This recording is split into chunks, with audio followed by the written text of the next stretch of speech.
Welcome to the Bogosity podcast for the 23rd of June, 2014, the podcast that kicks your tires and checks your fluids.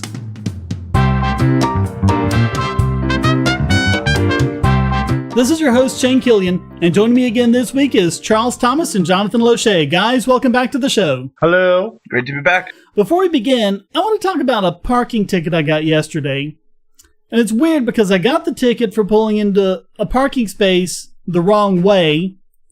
It wasn't a city street or anything. It was a strip mall parking lot, and I just parked the way everyone else did, and that's just kind of how traffic flows through. But, you know, this cop just went down the line writing tickets to everyone, and we all got fined $25. But that's not what I wanted to talk about. At the bottom of the ticket are several infractions and what the fine is in the city of Huntersville, and the cop just checks off the one he's writing you the ticket for. So here are some other things that you can get a $25 fine for in the city of Huntersville. Parking in a fire lane, parking within 15 feet of a fire hydrant, parking in front of a private driveway, and parking in a no parking zone. But it's $50 if you allow a dog to run at large, a child safety ordinance, noise ordinance violation, public display or consumption of alcoholic beverage, so if you even have an alcoholic beverage where it can be seen, and illegally discharging a firearm. $50 fine. Yeah. Shooting off a gun. $50. Mm-hmm. And it's, get this, a $100 fine for a handicapped parking violation or soliciting without a permit. Wow. So according to the city of Huntersville, North Carolina, it's twice as bad to engage in a voluntary, mutually beneficial economic exchange than it is to discharge a firearm. There you go. So I guess shoot off all the guns you want, but don't you dare engage in unfettered capitalism. Yes, how dare you try to better yourself. Screw you. You must depend on the state for the rest of your life. Unless you grovel to us and we deign to give you a permit, and then it's okay because now you've kissed the high priest's ring, and so now it's fine. You should come to the Walmart that I usually go to, man. You'll see like 10 cars parked in the no parking fire lane area. Last time I went, there was some dude who literally parked his car at like the cross section of 4 spots. And no tickets on any of the windshields? Nope. Nope. That's either it's either everyone gets away with it, or they just go down the line writing tickets from those ridiculous things possible. Like backing into a parking spot is this big danger to everyone. I don't know. All right, let's dope slap the news of the bogus. And guess what? There's another whooping cough epidemic in California. You know, I'm not even surprised. You know, and thank you so much, Jenny McCarthy. Yeah. Thank you so much. It helps so many people and saves so many lives. Yeah. You know? So far this year, between January 1st and June 10th, 3,458 cases of pertussis were reported. That's well ahead of the number of cases reported for all of 2013. And they estimate that only 1 in 10 cases are counted, so the real number is probably much higher. And unlike a lot of vaccines, pertussis needs a booster every 10 years. So, you know, you have your Tdap booster, that's tetanus, diphtheria, and acellular pertussis. So please check your records. If you haven't got it in the last 10 years, guess what? You need it. So a lot of adults don't have their boosters, and that's a big problem for herd immunity. And California has also found clusters of parents, areas where there are a lot of parents who don't vaccinate their children. And guess what?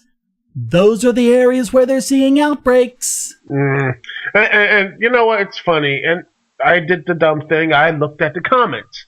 Why? Why do you do that? I didn't even bother this time. I can predict it.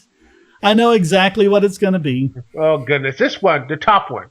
This was 17 hours ago. It's like, yeah, that's exactly what California wants you to do, is to get a vaccine. Anyone wonder why our government is screwing around with H1N1, rabies, anthrax, West Nile, to name a few? I don't know if it's trolling or this person is just this stupid. Because if it's trolling, I'm like, okay, I get it, haha. But sometimes, yeah. It'd be funny if it wasn't so sad. Yeah. I mean, and the sad thing is, everybody predicted this. Oh, yeah. Yeah. Yeah, they said it was coming. Kind of like the war in Iraq and how badly that is. You don't get, and here's the thing. We told you the things that was going to happen. Everyone knew this was going to happen.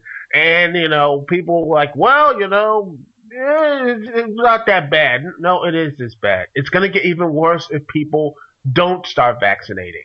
It's one thing to be open and skeptical and to question things. It's another to, just because public schools force kids to get vaccines, or just because the government recommends vaccines, that doesn't automatically make them bad.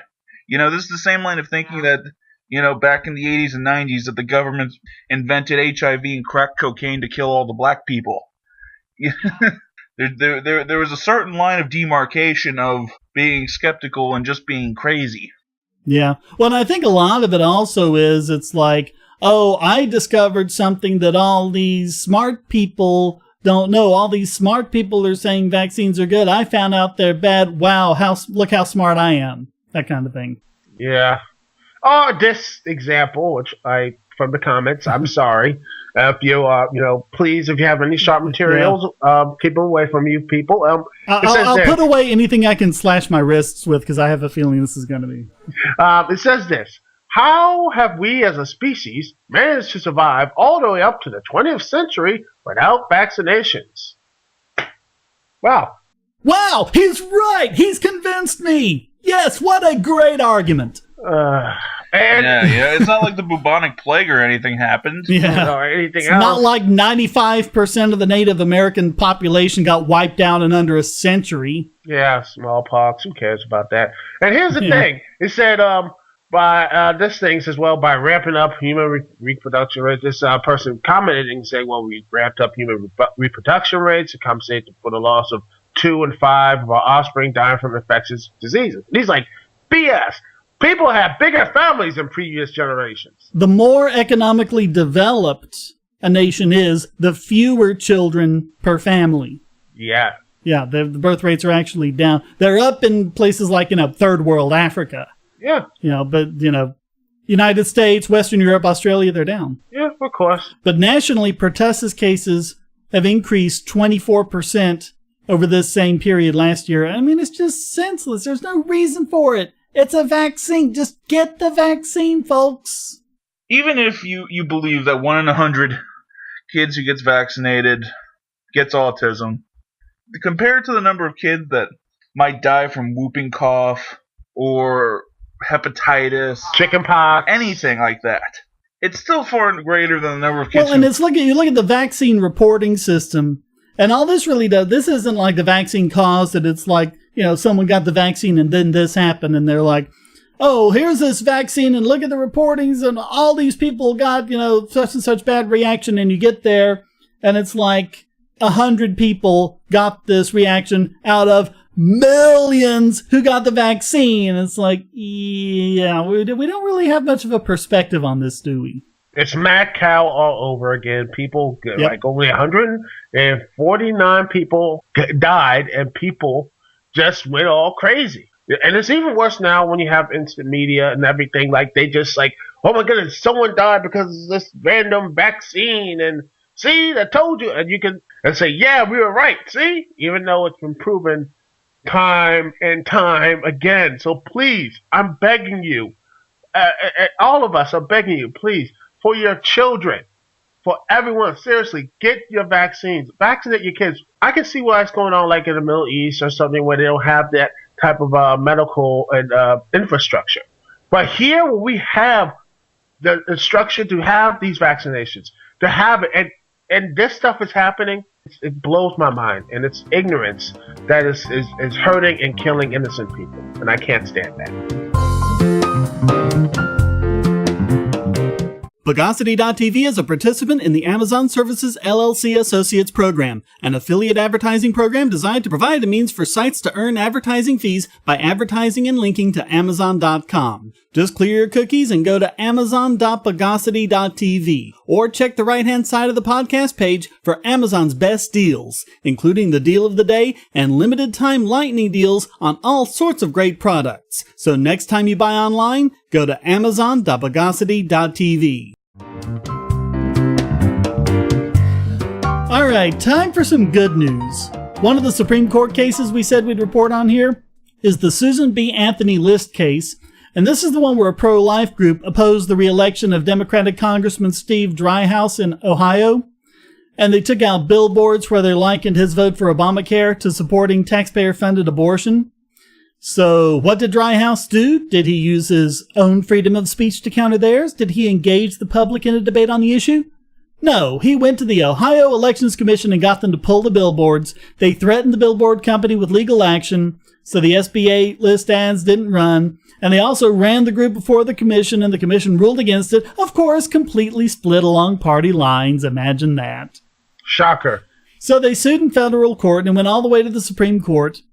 And surprisingly, the Court of Appeals sided with the state, saying that the SBA list didn't have standing because they couldn't show, quote, an imminent threat of future prosecution. But now the Supreme Court has ruled, in what can only be described as a smackdown, they decided 9-0 that the appeals court erred. Erred, that's a fancy legal term for got it completely freaking wrong. 9-0. I mean, when's 9-0. When's the last time you've seen something like this? Like, across, I mean, that's amazing to me. I mean, this must be very rare, because at least there's always at least one or two. But it's like, when it's 9, like, you screwed up. Well, I mean, we have all these 5-4 decisions that can go either way. Now it's 9, yeah.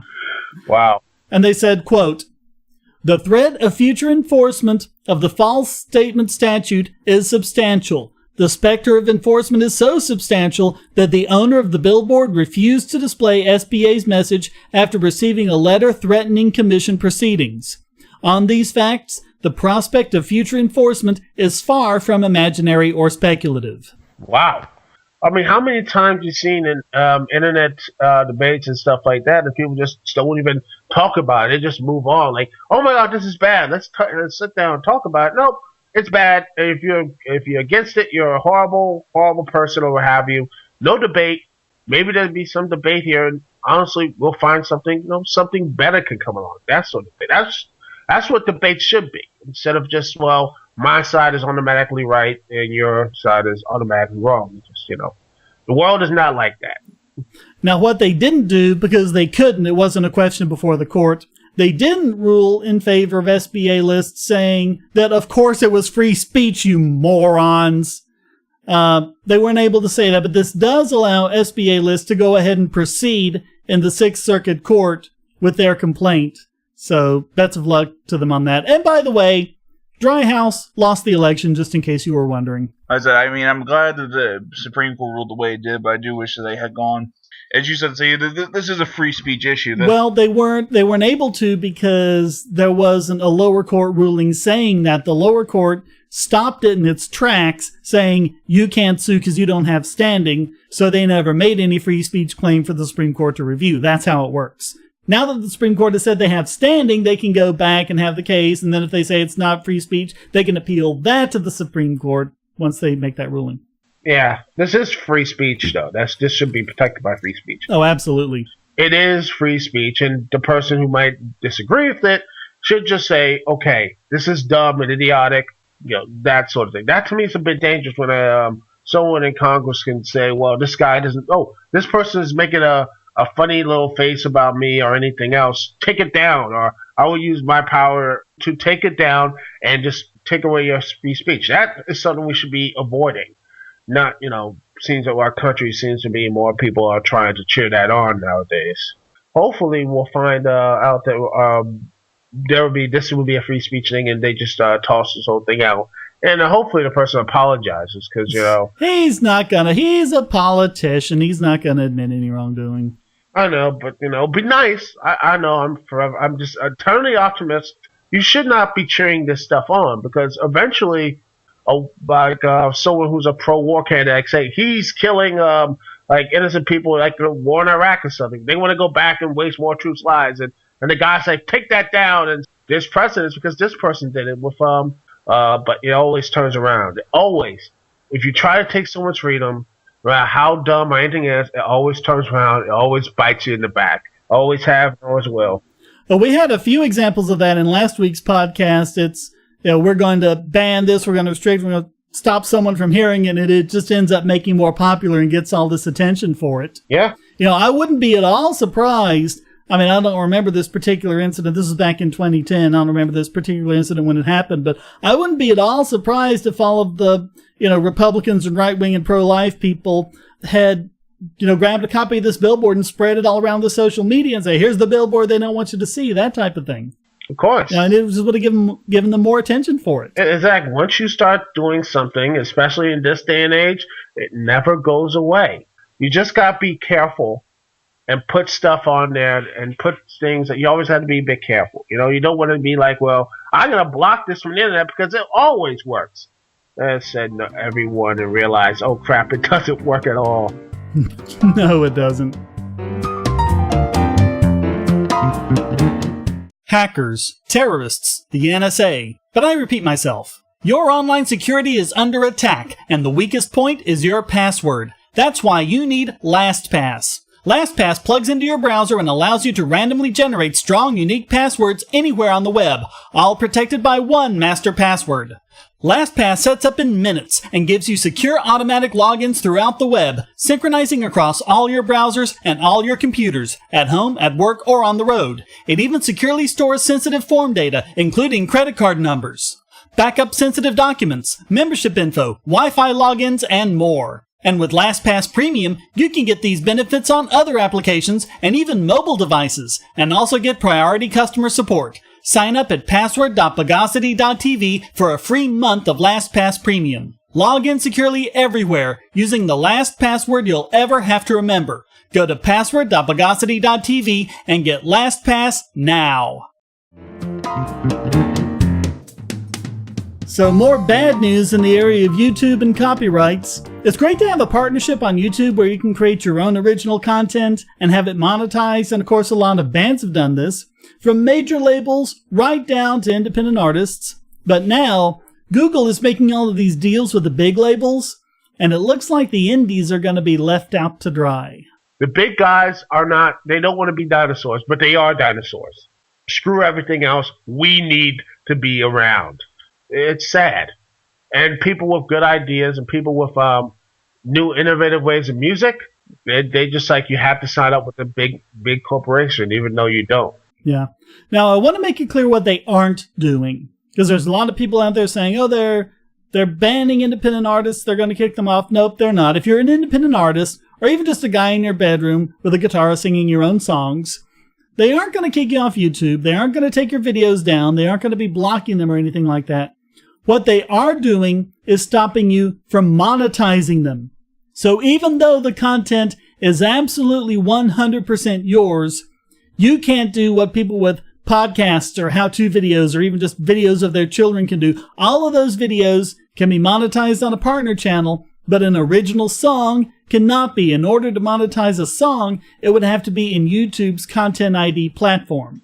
See, there it is. Oh, you can do it. You can do it, but you still have to sign up with everything. You don't get any money. You can't support yourself. The only way to get any type of financial is just sign up with these big companies.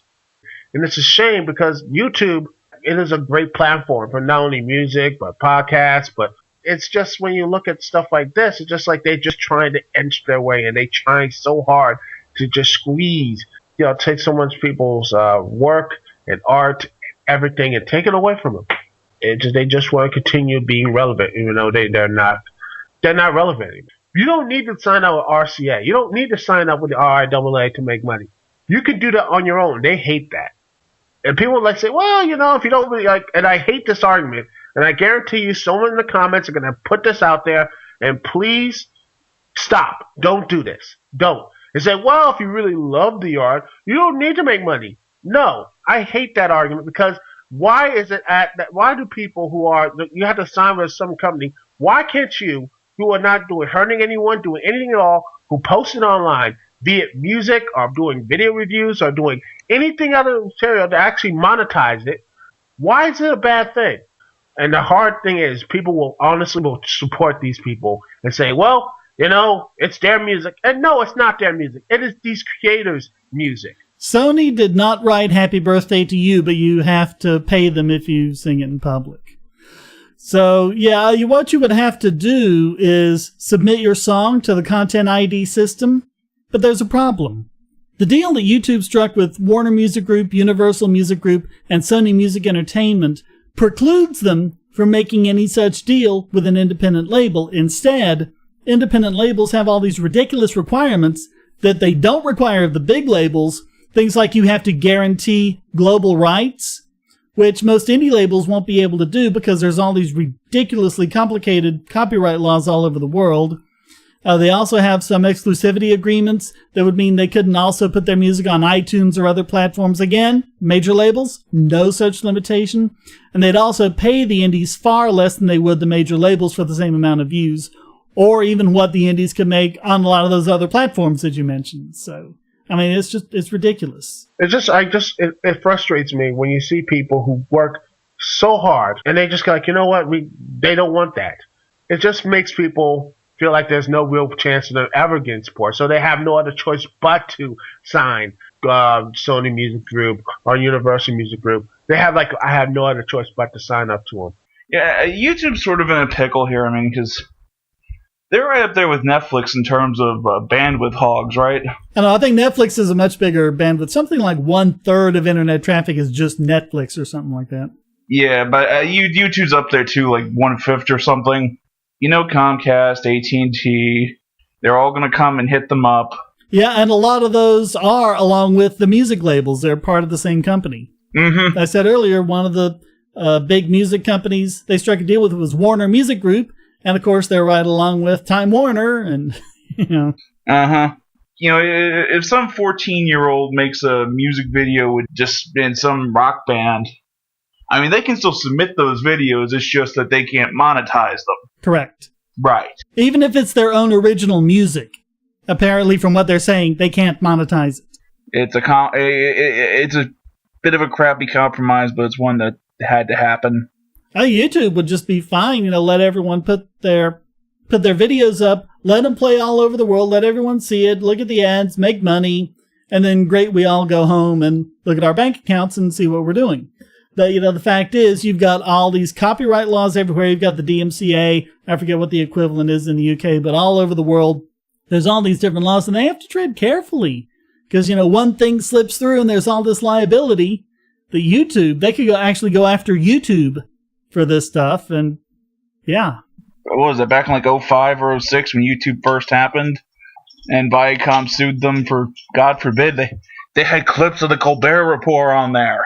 How dare they make his show more popular and drive more viewers to watch him? Mm-hmm. Yeah, it's just, you know, people, they just don't understand. They just, hopefully, in the near time future, we might be reading something like, say, the Supreme Court rules that DMCA is like unconstitutional or something. You're probably going to have to get rid of at least 3 justices for that because they all worked for law firms that were heavily in with the big media companies. It would still be 6-3. I mean, the entertainment industry, that's the thing. You know, they still want to act like there's only 3 channels on TV, and the only way to see a movie is to go to the theaters. This is the same entertainment medium who hated the VCR coming out. They wanted to fight tooth and nail to not have the VCR, thinking it's going to be like Jack the Ripper, you know, coming and destroying like the poor, pathetic little, the Hollywood. But meanwhile, it made Hollywood how much more money? People went and saw great classic films again. It's just, you know, they always fight against new technologies. But they're also very two-faced because they keep saying, oh, well, you know, if you pirate music, you're taking food out of the mouths of these poor, starving artists. They don't care about the poor, starving artists. They're hanging them out to dry in here with this YouTube deal. I'm old enough I can still remember pre-breakup of AT&T would send you, like, notices that they called your house and that they verified that you had a quote-unquote foreign device, aka an answering machine. Yeah. And that was illegal. Mm-hmm. This is just, once again, everybody is scared that what happened to the record companies with iTunes is going to happen to them. iTunes was such a great liberating thing for music, but it pretty much destroyed the record industry. They never want that happening again, so just it's one big cluster.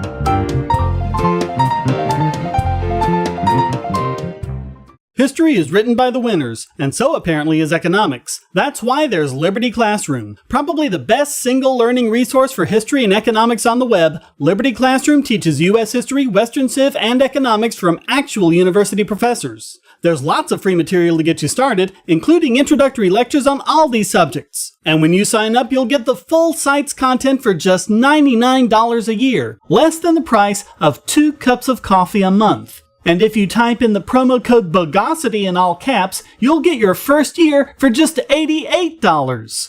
Lectures are available in both video and audio format, so you can watch or listen to them on your computer, your phone or tablet, or in your car. Learn at your own pace about the subjects you're interested in and become a more effective debater. You'll also get access to lots of supplemental materials and even the professors themselves via the discussion forum and even live video chats. Inform yourself against the myths and propaganda of our society. Visit libertyclassroom.com. Bogosity.tv and all of its services are hosted at GoDaddy. I've been very satisfied with GoDaddy's services and their wonderful 24/7 customer support for over 10 years now. So I'm happy to be able to give you this special offer. Just sign up for any new domain, web hosting, email, or other service and get 35% off with the code WOWNOBOGON. That's WOWNOBOGON. Because there's nothing bogus about these savings on quality internet hosting. Just go to GoDaddy.com and use the code WOWNOBOGON. And now it's time to give the public a cure for this week's biggest Bogon emitter. And this week it goes to Dr. Mehmet Oz. We haven't done him before, but it's not as if he hasn't deserved it. My mom loves Dr. Oz, and she watches the show and everything. And honestly, at first, I think he's pretty, harmless. But when I looked at this, it's just, he's not harmless. Yeah, he's one of those doctors who goes on TV to sell his snake oil supplements, and recently he was called before a Senate subcommittee, which chastised him about all these ridiculous weight loss treatments he was hawking on his show. And so Dr. Oz opens his mouth on TV about these BS products like green coffee extract and all of its supposed treatments. He was touting that as a weight loss treatment, which at best, these remedies and everything of his are unproven. In many cases, they're completely disproven. And they're also touted as safe products. They're just supplements and they're all natural and all that, and they have no side effects, which is far from the truth. Many of these are downright dangerous. And just for an example, I want to talk about St. John's wort. Dr. Oz and all sorts of people have been touting this as a natural remedy for depression. Now, it actually has been verified that taking St. John's wort will have a small antidepressant effect if you take enough of it. But that's because it contains MAO inhibitors. Much better MAO inhibitors were sold as pharmaceuticals for years, but were phased out by later drugs because MAO inhibitors, and this includes St. John's wort, have terrible diet and drug interactions. Most of them have now been taken off the market entirely, but people see Dr. Oz on TV, and then they get this supplement, and they aren't advised in any way about these dangerous interactions. They don't know what are the things in the diets that's going to cause it, or they might be taking other medications, not only for depression, but for other things. And not only are they not told about these interactions, it's just the opposite. They're told it's safe, and they don't have to worry about it. And this is just irresponsible. I mean, if you take St. John's wort, you're either going to take so little of it that there will be no effect at all, or you'll be in danger of these hideous side effects of interactions, which is exactly what these alt-med yahoos complain about with big pharma products and claims that theirs don't have. It's just, if it feels good, even though we have no doctors or anything else, it has to be good. The guy, he's a doctor, so... But it's natural. Anything natural has to be good. Yeah, like anthrax. Or cocaine. Like botulism. Well, wait a minute. What am I talking about? They shoot their faces full of botulism. All right, so after Dr. Oz goes on national TV and says how great all these supplements are, the companies that make and sell these products uses quotes. One quote of his about green coffee extract that was passed around by all these people. He said, quote, "You may think magic is make-believe, but this little bean has scientists saying they found the magic weight loss for every body type." That could not be further from the truth. The opinion of the scientific community is completely counter to this and so many other claims that he makes. Wow, that is That's amazing. To say all this stuff. And doesn't he have, like, say, for example, a team or something to say, hey, maybe we shouldn't go out and say something this huge and extraordinary. Because what you say, extraordinary claims need extraordinary evidence, right? Yep. That's like, where's the evidence? Where's the proof? Look, every type of scientist, make sure if it's done, make sure it's verified, and everything else. And if it is, shout it from the rooftops, shout it from everyone. Go on not only your show, but every media outlet and say everything else, and we find something. Because this would be great, but more often than not, these guys don't want to do that because that affects their bottom line. It's all about making money for them, and they just do not care about the science. They just care about their own bank account. Yep. So listen to what Dr. Oz had to say, quote, "My job, I feel, on the show is to be a cheerleader for the audience. And when they don't think they have hope, when they don't think they can make it happen, I want to look, and I do look everywhere, including in alternative healing traditions, for any evidence that might be supportive to them." And he also defended his miracle claims as, quote, flowery language. And he also said, quote, "When I feel as a host of a show that I can't use words that are flowery, that are exultatory, I feel like I've been disenfranchised, like my power has been taken away to get people. You don't want to be on a pulpit talking about how passionate you are about life and thinking, well, if I use that word, it's going to be quoted back to me. And yes, the 100 words around it are all about doing other things right, so I'm very respectful. I've heard the message. I've told my colleagues at the FTC I get it." So basically, I should be able to lie to my audience if it makes them feel better. Right. Yeah, it just makes them feel better, Come on, Shane, Jonathan. It's not about feeling good. It's not about doing good. That's how the world works now. That's how everything is. It's got to make them feel good and everything instead of But listen to everything he said. I mean, he talks about being a cheerleader, about giving them hope, about, looking in all sorts of places and not wanting to be disenfranchised. He said not one word about wanting to be scientifically accurate. And that is the most important thing. If he wants to be an entertaining show, then be an entertaining show. But when you say this type of flowery language while promoting stuff that's not actually scientific, that's not flowery language. That's dangerous type of stuff. You're giving them false hope. That's exactly it. It's false hope. I mean, people aren't going to take this coffee bean extract and actually lose the weight. Or if they do, it's because they did other things, like they actually got control of their diet and started exercising and all that. And then when they do lose the weight, they say it was the coffee bean when it was actually them all along. Yeah. And I mean, that's taking that away from them. And it's sad that people fall for it because they want that hope. They want to feel like, they can't have that. It's hard for them. They don't have the time for exercise. And they say, hey, this pill or all this type of stuff can help them. But sadly, it doesn't. Pretty much all the quote-unquote doctors that have come out of the Oprah Winfrey line have all been quack. Because there's him, Dr. Phil. I've never actually done any research on Dr. Phil, so I don't know enough to say if he's a quack. There's somebody else now. Oh, Joseph Merkel is another one. It says something there that all these people now have daytime TV shows. And really, again, it's fad medicine. It's using the current buzzwords of the time, all natural, GMO-free. Gluten-free. Mm-hmm. And take your antioxidants, and that'll cure everything. Get your gluten, eat nothing but gluten-free brownies. That'll make you lose weight. Yeah, but for the wrong reasons. Yeah. So that's why Dr. Mehmet Oz has to be this week's biggest Bogon emitter.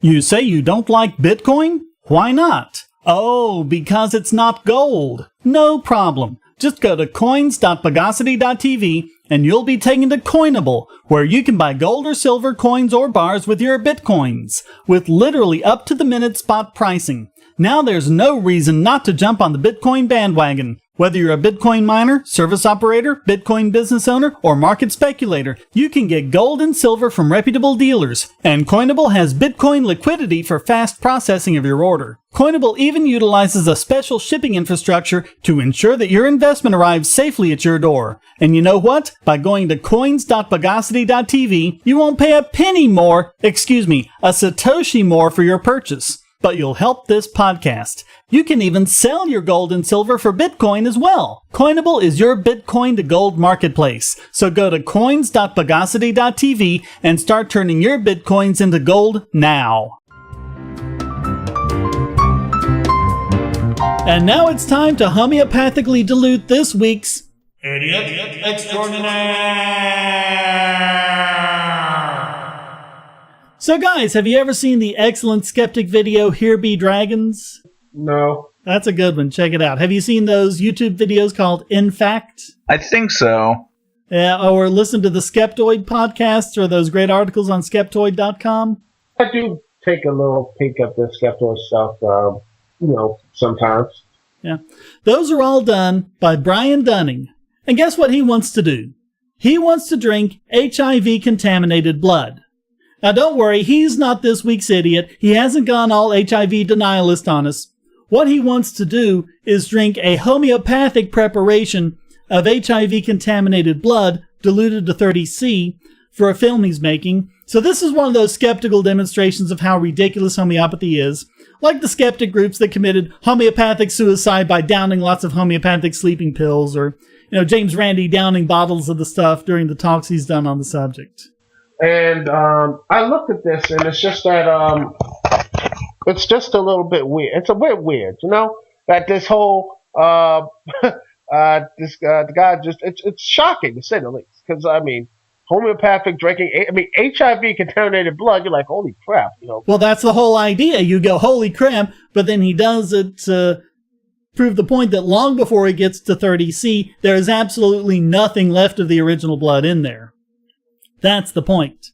But the idiots this week are the doctors and researchers who've refused to go along with this, because he's been trying to find a lab to do it, and the experts, and they've called it, quote, foolhardy and reckless ignorance. One even called Dunning a Darwin Award candidate.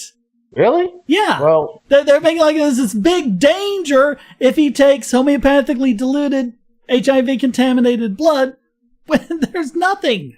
No, this was something I would actually say, but when you look at it, and I read the whole article, and I'm like, maybe this thing seems to be safe. And honestly, and the sad part is, people will still believe in homeopathy. They'll say, see, it protected you. Yep. Or if it doesn't work, like, well, he must not do it right. See, that's the thing. It's just like, there's no either or with that. Yeah, because when I first read that, just when you hear that first part, I'm going to drink HIV-contaminated blood. Yeah. But then when you read it, then you're like, oh, okay.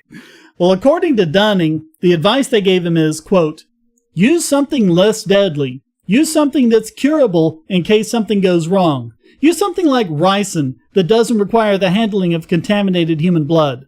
I am not moved by these suggestions. Using something less deadly does not shock and terrify the way HIV does. Falling back to a lesser toxin would suggest that there is some risk in doing this with HIV. The mathematical fact is that there is no risk. No risk. Anyone who understands the science should not be concerned that there is any danger here, assuming proper laboratory procedures are followed. No substitute produces the visceral fear that HIV-contaminated blood evokes. There is no risk at all in this demonstration.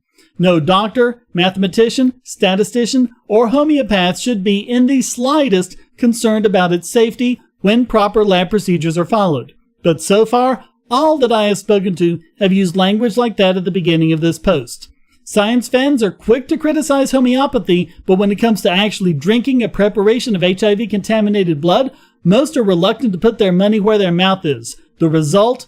Homeopathic products continue to thrive in the marketplace, enriching charlatans, preying on the sick, and eroding the public intellect. Well, again, people they don't trust the science. Like, well, science doesn't say everything. But these are the scientists. Yeah. That's the thing. These are the scientists saying that. But I think a lot of people, they're worried because it's not as bad as it was in the 80s where people thought it was for homosexuals and such.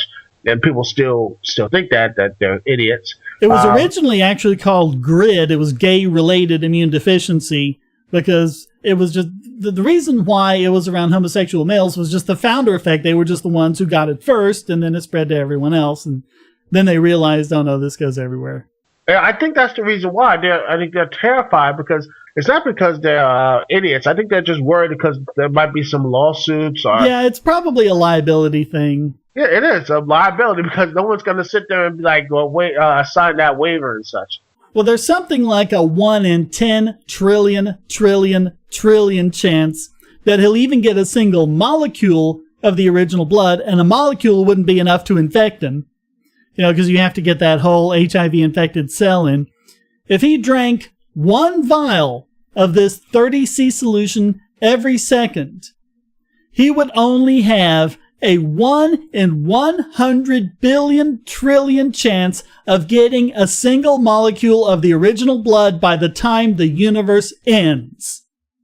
1 second now till the universe ends, still a 1 in 100 billion trillion chance of getting even a single molecule of blood. It's pretty much the safest thing he could possibly drink.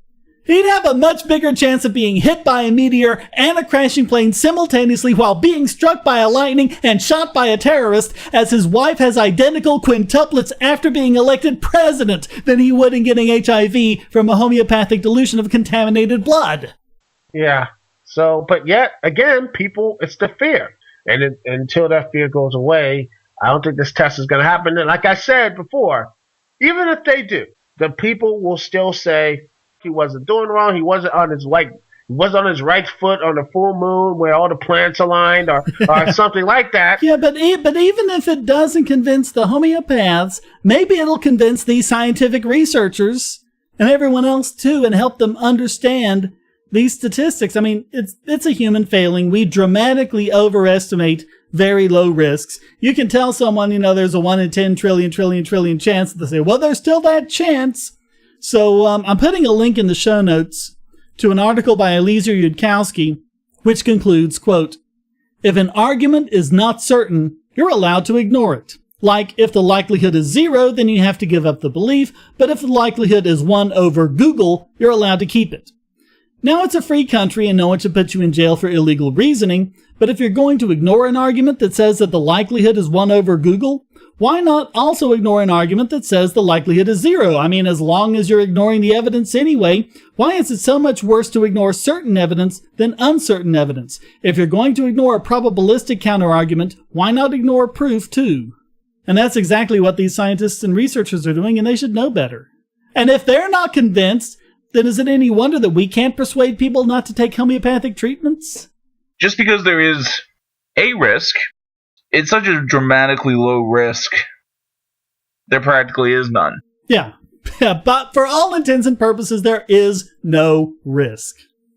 Which is why all of the scientists refusing to do this because of the risks to Dunning are all this week's Idiot Extraordinaire! Well, that wraps up this I Am Not a Loony edition of the Bogosity podcast. Please visit the forums at bogosity.tv where you can read the show notes and join the discussion on these and other subjects. This podcast is free but not free to produce, so please donate via PayPal or Bitcoin at the top of the bogosity.tv website or down the right-hand side of the podcast page and give generously to keep this podcast going. And if you'd like to contribute to the podcast, just send a question, statement, news article, or rant to podcast@bogosity.tv. Put it in an audio file, and if it's good enough, it'll get played right in the podcast. Thank you for listening, and thanks to Charles Thomas and Jonathan Loesche for joining me. Bye-bye. Thanks for having me, and it was great to be back again. Until next time, here's a quote from Pierre Simon de Laplace. The most important questions of life are, for the most part, really only problems of probability. The Bogosity podcast is licensed under Creative Commons Attribution Non-Commercial No Derivatives 3.0 Imported License.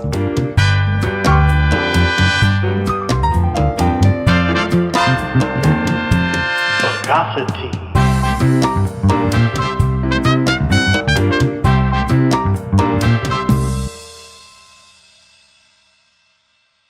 Do you want answers to creationist claims against evolution? Would you like to know more about evolution yourself, or even engage creationists more directly, with actual peer-reviewed sources to back you up? My book, How Evolution is Scientific, is designed to show the basics of evolutionary theory and how it is so well supported using the scientific method. It's impeccably sourced, with references to the actual scientific material, and is arranged using the creationists' own criteria of what is scientific. Using their own arguments against them, see how evolution is scientific, but creationism is not. Based on observations, accurate predictions, logic, and evidence. Get answers to common creationist claims, and even a primer on abiogenesis, the start of all life. It's all in my book, How Evolution is Scientific, available at Amazon and on Kindle, EPUB, and PDF as well. Get How Evolution is Scientific and never be taken in by creationists again. So, Jonathan, you've got like a last-minute story you want us to look at? Okay, yeah, so everyone's favorite alternative cryptocurrency, Bitcoin, is getting its own bowl game. The Bitcoin Bowl. Yeah, it's actually the Bitcoin processing company BitPay, but they decided to name it the Bitcoin Bowl because more sponsorship for Bitcoin. It's located in St. Petersburg, Florida. If you're not familiar with college football, this bowl game is pretty freaking far down the ladder. You got to start somewhere. Hey, this is good news. This is interesting, right? So it's actually sponsored by the Bitcoin Foundation. No, it's sponsored by a Bitcoin processing company called BitPay. Oh, okay. And they are planning, they definitely are planning on, you can buy tickets, concessions, merchandise through Bitcoin for the game. So that'll be some really cool stuff. Well, you know what this means, man? That means the Duke City Lounge Bowl is actually on its way. Because if Bitcoin can get one, that means I can. We need the Bogosity Bowl is what we need. It was $300,000 a year for 3 years. Wow. And that's what, 4 Bitcoins or something? Yeah. No, it's more than that. Oh, well, I got to start saving my pennies up. So it'll be interesting because if you've seen those ATMs that you can exchange dollars for Bitcoin, those things are a massive pain in the ass.